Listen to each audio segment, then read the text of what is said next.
News top 9 में सबसे पहले बात आर्मेनिया और अजरबैजान के बीच चल रहे महायुद्ध की।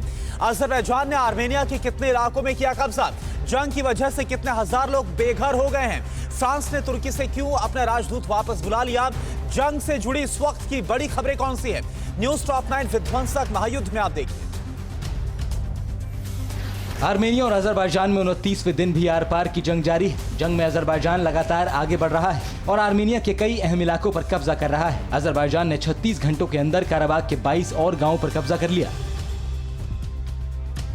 अजरबैजानी सेना ईरान बॉर्डर पर एक के बाद एक इलाके को आर्मेनिया से छीनती जा रही है। ईरान और नागोर्नो काराबाग को जोड़ने वाले ऐतिहासिक खुदाफेरीन पुल पर कब्जा कर लिया है। पुल पर कब्जा होने से घबराए आर्मेनिया ने ईरान से अजरबैजान के खिलाफ जंग में मदद मांगी है।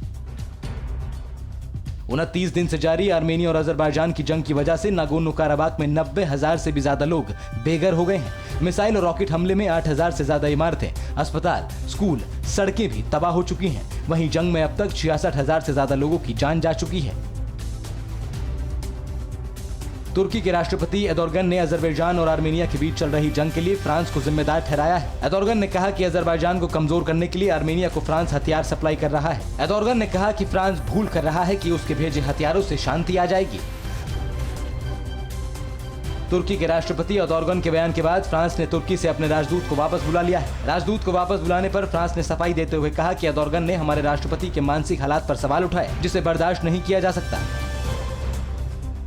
यमन के हुती विद्रोहियों ने सऊदी अरब के 2 एयरपोर्ट को निशाना बनाकर रॉकेट से हमला किया। विद्रोहियों ने जीजान, आभा एयरपोर्ट और खमीस मुशियात में सेना के एयरबेस पर हमला किया। हुती विद्रोहियों के हमले से सऊदी अरब को भारी नुकसान हुआ है। अजोव सागर में रूस के ऑयल टैंकर पर बड़ा हमला हुआ है। जनरल अजी असलानोव जहाज पर विस्फोट के बाद ऑयल टैंकर में भीषण आग लग गई। जहाज में आग लगने के बाद इमरजेंसी सर्विस ने रेस्क्यू ऑपरेशन शुरू कर दिया। अब तक 10 क्रू मेंबर को बाहर निकाला जा चुका है। फ्रांस और तुर्की के बीच बढ़ती दूरी के लिए एर्दोगन का बयान जिम्मेदार है, जिसमें उन्होंने कहा था कि मैक्रों को मुसलमान और इस्लाम से क्या दिक्कत है और अगर है तो वो अपने दिमाग का इलाज कराएं। मैक्रों ने कहा था कि इस्लामिक कट्टरपंथी हमारे देश में समस्या पैदा कर रहे हैं। अजरबैजान और आर्मेनिया के बीच जारी जंग को देखते हुए ईरान अब दोनों देशों से सटी सीमा पर टैंकों की तैनाती कर सैनिकों की संख्या बढ़ा रहा है। बॉर्डर पर सैनिकों की संख्या बढ़ाने के बाद आर्मेनिया के समर्थन में अजरबैजान पर कभी भी हमला कर सकता है ईरान। न्यूज टॉप 9 रोज सुबह 7 बजे और शाम 7 बजे सिर्फ TV9 भारतवर्ष पर।